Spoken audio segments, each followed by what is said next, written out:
Hi every one. ഇന്ന് നമ്മൾ issues that മാറ്ററിലെ persuasions on the power of the വേർഡിനെ പറ്റിയാണ് സംസാരിക്കുന്നത്. അത് ഫസ്റ്റ് ഒരു എസ്സേ ആണ് ഓൺ സെൻസർഷിപ്പ്. രണ്ടാമത്തത് പെരിൽ എന്ന് പറയുന്ന എസ്സേ ആണ്. ഓൺ സെൻസർഷിപ്പിനെ പറ്റിയാണ് നമ്മൾ സംസാരിക്കാൻ പോകുന്നത്. അത് എഴുതിയത് സാൽമൻ റുഷ്ദിയാണ്. 1947 ജനിച്ച ബ്രിട്ടീഷ് ഇന്ത്യൻ നോവലിസ്റ്റാണ് സാൽമൻ റുഷ്ദി. 1975 പ്രസിദ്ധീകരിക്കപ്പെട്ട ഗ്രിമസ് എന്ന സയൻസ് ഫിക്ഷൻ നോവലാണ് അദ്ദേഹത്തിൻ്റെ ആദ്യത്തെ കൃതി. റുഷ്ദിയുടെ രണ്ടാമത്തെ നോവലായ മിഡ് നൈറ്റ്സ് ചിൽഡ്രന് ബുക്കർ സമ്മാനവും ബെസ്റ്റ് ഓഫ് ബുക്കേഴ്സ് പുരസ്കാരവും ലഭിച്ചു. അനേകം പുരസ്കാരങ്ങൾ അദ്ദേഹത്തിന് ലഭിച്ചിട്ടുണ്ട്. സാത്താനിക് വേഴ്സസ് എന്ന നോവൽ ഇസ്ലാമിക ദൈവനിന്ദാപരമെന്ന് കാണിച്ച് റുഷ്ദിക്കെതിരെ ഒരുപാട് പ്രശ്നങ്ങളും ഉണ്ടായിട്ടുണ്ട്. 11 നോവല്, 2 ബാലകൃതികൾ, അതുപോലെ നിരവധി ലേഖനങ്ങളൊക്കെ അദ്ദേഹം രചിച്ചിട്ടുണ്ട്. 2007 എലിസബത്ത് രാജ്ഞി സർ പദവി നൽകി. ഇന്ത്യയാണ് അദ്ദേഹത്തിൻ്റെ മിക്ക കൃതികളുടെയും പശ്ചാത്തലം.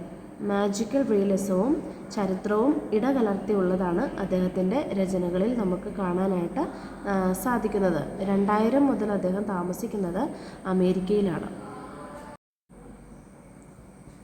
പെർസ്വേഷൻസ് on the power of the world എന്ന് പറയുന്ന എസ്സേയിൽ ഓൺ സെൻസർഷിപ്പുമായിട്ട് ബന്ധപ്പെട്ട 2 പേരാണ് എസ്സേ എഴുതിയിരിക്കുന്നത്. അതിൽ നമ്മൾ സാൽമൻ റുഷ്ദിയെ പറ്റി പറഞ്ഞു കഴിഞ്ഞു. അടുത്തതാണ് പെരിൽ എന്ന് പറയുന്ന എസ്സേ. പെരിൽ എഴുതിയത് ടോണി മോറിസൺ ആണ്. ടോണി മോറിസൺ പ്രശസ്ത അമേരിക്കൻ നോവലിസ്റ്റാണ്, വൈജ്ഞാനിക സാഹിത്യകാരിയാണ്, അധ്യാപികയാണ്. തൻ്റെ 39ാമത്തെ വയസ്സിലാണ് ദ ബ്ലൂവസ്റ്റ് ഐ എന്ന നോവൽ എഴുതിയത്. അത് ടോണി മോറിസൻ്റെ ആദ്യത്തെ കൃതിയാണ്. ബിലവറ്റ് എന്ന നോവലിന് 1988 പുലിറ്റ്സർ സമ്മാനം ലഭിച്ചു. അതുപോലെ തന്നെ അമേരിക്കൻ പുസ്തക പുരസ്കാരവും ലഭിച്ചു. 1993 നൊബേൽ സമ്മാനത്തിന് അർഹയായി. ആദ്യമായി നൊബേൽ നേടുന്ന കറുത്ത വർഗ്ഗക്കാരിയാണ് ടോണി മോറിസൺ. അമേരിക്കൻ സർക്കാരിൻ്റെ പരമോന്നത ബഹുമതിയായ നാഷണൽ എൻഡോവ്മെൻറ്റ് ഫോർ ദി ഹ്യൂമാനിറ്റീസിന് 1996 അർഹയായി. ഓക്സ്ഫോർഡ് സർവകലാശാല 2005 ഡീലിറ്റ് ബിരുദം നൽകി ആദരിക്കുകയും 2006 ദ ന്യൂയോർക്ക് ടൈംസ് ബിലവഡിനെ കഴിഞ്ഞ 25 വർഷത്തിനിടയിൽ പ്രസിദ്ധീകൃതമായ ഏറ്റവും മികച്ച അമേരിക്കൻ നോവൽ എന്ന് വിശേഷിപ്പിച്ചു. 2012 May 21 Barack Obama presidential medal for freedom മോറിസണ് സമ്മാനിക്കുകയും ചെയ്തു. 2016 അമേരിക്കൻ നോവൽ സാഹിത്യത്തിന് നൽകിയ സമഗ്ര സംഭാവന മാനിച്ച് പെൻ സോൾ ബെല്ലോ പുരസ്കാരം നൽകി. ആഫ്രിക്കൻ അമേരിക്കൻ കഥാപാത്രങ്ങളുടെ ജീവിത വർണ്ണനയിലൂടെ മഹത്തായ വിഷയങ്ങളാണ് അവർ തൻ്റെ നോവലുകളിൽ കൈകാര്യം ചെയ്തിരുന്നത്. അപ്പോൾ persuasions on the power of the world അതിൽ 2 എസ്സേ ഉണ്ട്. On censorship, peril. On censorship എഴുതിയത് സാൽമൻ റുഷ്ദിയും പെരിൽ എഴുതിയത് ടോണി മോറിസണുമാണ്. Persuasions on the power of the word, അതിനകത്ത് ഓൺ സെൻസർഷിപ്പിനെ പറ്റി നമുക്ക് സംസാരിക്കാം. 2012 പെൻ വേൾഡ് വോയിസ് ഫെസ്റ്റിവലിൻ്റെ ഭാഗമായി റുഷ്ദി നടത്തിയ Arthur Miller freedom to write പ്രഭാഷണത്തിലെ കുറച്ച് പ്രധാനപ്പെട്ട ഭാഗങ്ങളാണ് നമുക്ക് ഓൺ സെൻസർഷിപ്പ് എന്ന ടൈറ്റിലിനുള്ളിൽ പഠിക്കാനുള്ളത്. സെൻസർഷിപ്പ്, സ്വതന്ത്ര ഭാഷണം എന്നിവയെക്കുറിച്ചുള്ള സംഭാഷണമാണിത്. സെൻസർഷിപ്പിൽ കലയ്ക്കുള്ള സ്ഥാനത്തെക്കുറിച്ചാണ് റുഷ്ദി പറയുന്നത്. ഓൺ സെൻസർഷിപ്പ് എന്ന് പറഞ്ഞാൽ എന്താണ് കലയുടെ പ്രാധാന്യം? സാധാരണയായി എഴുത്തുകാർ തങ്ങളുടെ കൃതികളെയും അതുവഴി ലഭിക്കുന്ന വരുമാനത്തെക്കുറിച്ച് മാത്രം സംസാരിക്കാനാണ് ആഗ്രഹിക്കുന്നത്. സെൻസർഷിപ്പ് അവർക്ക് യാതൊരു വിഷയമേ അല്ലായിരുന്നു. എപ്പോഴും എഴുത്തുകാർ സംസാരിക്കുന്നത് തങ്ങളുടെ കൃതിയെപ്പറ്റിയും അതുവഴി ലഭിക്കുന്ന അവരുടെ വരുമാന മാർഗങ്ങളെപ്പറ്റിയുമായിരുന്നു. പക്ഷേ സെൻസർഷിപ്പ് ഒരു പ്രധാന വിഷയം ആയിരുന്നേയില്ല.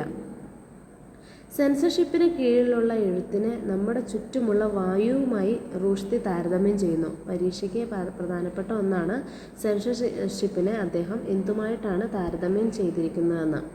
താരതമ്യം ഇപ്രകാരമാണ്: ആകാശത്ത് ടാപ്പ് ഘടിപ്പിച്ച് അതിൽ നിന്ന് കുറേശ്ശെയായി നമുക്ക് വായു ലഭിക്കുന്ന അവസ്ഥയെക്കുറിച്ച് ചിന്തിക്കാൻ നമ്മളോട് ആവശ്യപ്പെടുകയാണ്. അതായത് സെൻസർഷിപ്പ് എന്ന് പറയുന്നത് കലയുടെ ആത്മാവിനെയും സൗന്ദര്യത്തെയും വിഷനെയൊക്കെ കൊല്ലുന്ന ഒന്നാണ്. അപ്പോൾ ഈ സെൻസർഷിപ്പിനെ നമ്മൾ ആകാശത്തെ ടാപ്പുകൾ ഘടിപ്പിച്ച് അതിൽ നിന്ന് കുറേശ്ശെയായിട്ട് വായു ലഭിക്കുന്ന അവസ്ഥയെപ്പറ്റിയാണ്. ആ വായു ലഭ്യത പതുക്കെ നിർത്തിയാൽ നമ്മൾ ജീവവായുവിനായി കീഴും. വായുവിൻ്റെ പ്രാധാന്യം നമുക്കറിയാവുന്നതാണ്. അപ്പോൾ വായുവിനെ അങ്ങനെ ആകാശത്തൊരു ടാപ്പുമായി ഘടിപ്പിച്ച് വെക്കുമ്പോൾ നമുക്ക് ശ്വാസം മുട്ടും. വായുവിൻ്റെ ലഭ്യത കുറവ് വരുമ്പോഴേക്കും നമുക്ക് ഈ ജീവവായുവിന് വേണ്ടി കേഴുന്ന ഒരവസ്ഥയിലേക്ക് വരും. ഇങ്ങനെയാണ് സെൻസർഷിപ്പ് ഒരു എഴുത്തുകാരൻ്റെ സ്വാതന്ത്ര്യത്തെ എന്ത് ചെയ്യുന്നത്, കൊല്ലുന്നത്. എന്നാൽ അതിനു മുമ്പേ പ്രക്ഷോഭങ്ങളൊക്കെ ഉണ്ടാക്കേണ്ടതുണ്ട്. സ്വാതന്ത്ര്യം എന്നത് വായു പോലെയാണ്. അതായത് ഒരു എഴുത്തുകാരന് എഴുതാനുള്ള സ്വാതന്ത്ര്യം എന്ന് പറയുന്നത് വായു പോലെയാണ്. നമ്മളിപ്പോൾ വായു ശ്വസിക്കുന്നത് തീർച്ചയായും വളരെ സ്വാതന്ത്ര്യത്തോടു കൂടിയാണ്. അതൊരിക്കൽ ടാപ്പിൽ ഘടിപ്പിച്ച് കുറേശ്ശെയായിട്ട് വരികയാണെങ്കിൽ നമ്മൾക്ക് വായു ഇല്ലാതെ ജീവിക്കാൻ പറ്റാതെ ശ്വാസം മുട്ടൽ അനുഭവപ്പെടും. അതുപോലെ ആയിരിക്കണം, സ്വാതന്ത്ര്യത്തോടു കൂടി ആയിരിക്കണം ഒരു എഴുത്തുകാരൻ എഴുതേണ്ടത് എന്നാണ് അദ്ദേഹം പറയുന്നത്. നമുക്കിപ്പോൾ ഉള്ള വായു നമുക്ക് യഥേഷ്ടം ലഭ്യമാണ്. അതിനാൽ തന്നെ സ്വാതന്ത്ര്യത്തിന് വേണ്ടി നമുക്ക് വായുവിന് വേണ്ടി മുറവിളി കൂട്ടേണ്ട യാതൊരു അത്യാവശ്യവുമില്ല. വായു ശ്വസിക്കുന്നതിന് വേണ്ടി അത് വായുവിനെ തരാൻ പറഞ്ഞ് നമുക്ക് ആരെയും നിർബന്ധിക്കേണ്ട ആവശ്യമില്ല. പക്ഷേ ഇപ്പോൾ എഴുത്തുകാരുടെ അവസ്ഥ എന്ന് പറയുന്നത് വായുവിനെ ഒരു ആകാശത്തൊരു ടാപ്പുമായി ഘടിപ്പിച്ചിട്ട് അതിൽ നിന്ന് കുറേശ്ശെ വായു തരുന്നത് പോലെയായി. അതായത് എഴുത്തുകാർക്ക് എപ്പോഴും ഒരു ശ്വാസം മുട്ടൽ പോലെയായി എന്നാണ് പറയുന്നത്. തീർച്ചയായും അവർക്ക് നല്ലൊരു സ്വാതന്ത്ര്യം കൊടുത്താൽ മാത്രമേ, നമ്മൾ എങ്ങനെയാണോ വായു ശ്വസിക്കുന്നത് അതുപോലുള്ള സ്വാതന്ത്ര്യം കിട്ടിയാൽ മാത്രമേ, എഴുതാനുള്ള സ്വാതന്ത്ര്യം കിട്ടിയാൽ മാത്രമേ ഒരു എഴുത്തുകാരന് സ്വതന്ത്രമായി അവൻ്റെ ചിന്തയെ പകർത്താനായിട്ട് കഴിയൂ എന്നാണ് റൂഷ്ദി നമ്മളോട് പറയുന്നത്. കലയ്ക്ക് സർഗാത്മകതയ്ക്കെല്ലാം സ്വാതന്ത്ര്യം ആവശ്യമാണ്. എന്നാൽ ഒരു കലാകാരൻ സ്വതന്ത്രനല്ലെങ്കിൽ അയാളുടെ തിരഞ്ഞെടുക്കൽ എല്ലാം കലയോടുള്ള ഭയമായിരിക്കും. അതായത് ഒരു കലാകാരൻ എപ്പോഴും സ്വാതന്ത്ര്യം കിട്ടിയില്ല എങ്കിൽ എപ്പോഴും അദ്ദേഹം കലയെ സമീപിക്കുന്നത് ഒരു ഭയത്തോടു കൂടി ആയിരിക്കുമെന്നാണ് നമ്മുടെ റൂഷ്ദി നമ്മളോട് പറയുന്നത്. ഈ കലയിലേക്ക് തന്നെ സെൻസർഷിപ്പ് അതിക്രമിച്ച് കടന്നതുകൊണ്ട് ഈ കല ഒരു നിയന്ത്രിത കലയായി മാറി. ആരോ നിയന്ത്രിച്ച് പിടിച്ചിരിക്കുകയാണ്, എവിടെയോ കെട്ടപ്പെട്ട് കിടക്കുന്ന പോലെയാണ് കല ഇപ്പോൾ നിലനിൽക്കുന്നത് എന്നാണ് റൂഷ്ദി ആവശ്യപ്പെടുന്നത്. അതുകൊണ്ട് വായു ശ്വസിക്കുന്നത് പോലെയുള്ള സ്വാതന്ത്ര്യം കലാകാരന്മാരോ എഴുത്തുകാരോട് കാണിച്ചെങ്കിൽ മാത്രമേ അവർക്ക് സ്വതന്ത്രമായി എഴുതാൻ കഴിയൂ എന്നാണ് റൂഷ്ദി ഈ ഒരു എസ്സേയിലൂടെ നമ്മളോട് പറയുന്നത്. Persuasions on the power of the വേർഡിൽ ഇനി അടുത്തൊരു എസ്സേയാണ് പെരിൽ എന്ന് പറയുന്നത്. ബേൺ ദ ബുക്ക് എന്ന സമാഹാരത്തിൽ ഉൾപ്പെട്ടതാണ് ഈ പാഠഭാഗം. 2008 പെൻ ഇൻ്റർനാഷണൽ ഫെസ്റ്റിവലിൽ ടോണി മോറിസൺ നടത്തിയ പ്രഭാഷണമാണിത്. ഈ പ്രഭാഷണത്തിൽ നമ്മുടെ സാൽമൻ റുഷ്ദി സംസാരിച്ച പോലെ തന്നെ എഴുത്തുകാർ നേരിടുന്ന സെൻസർഷിപ്പിനെ പറ്റിയാണ് സംസാരിക്കുന്നത്. മാധ്യമങ്ങളെ എപ്പോഴും ഭരണാധികാരികൾ അല്ലെങ്കിൽ സ്വേച്ഛാധിപതികൾ, പ്രമാണിമാർ, രാജാക്കന്മാർ, ചക്രവർത്തികളൊക്കെ നിയന്ത്രണത്തിലാക്കാൻ ശ്രമിക്കാറുണ്ടല്ലോ. ഇത്തരത്തിൽ അപകടത്തിലാക്കപ്പെട്ട എഴുത്തുകാരുടെ ജീവൻ രക്ഷിക്കുക നമ്മുടെ കടമയാണെന്നാണ് ടോണി മോറിസൺ പറയുന്നത്. അതായത് എഴുത്തിൻ്റെ സ്വാതന്ത്ര്യത്തെപ്പറ്റി തന്നെയാണ് ടോണി മോറിസൺ ഇതിലൂടെ നമ്മളോട് ചൂണ്ടിക്കാണിക്കുന്നത്.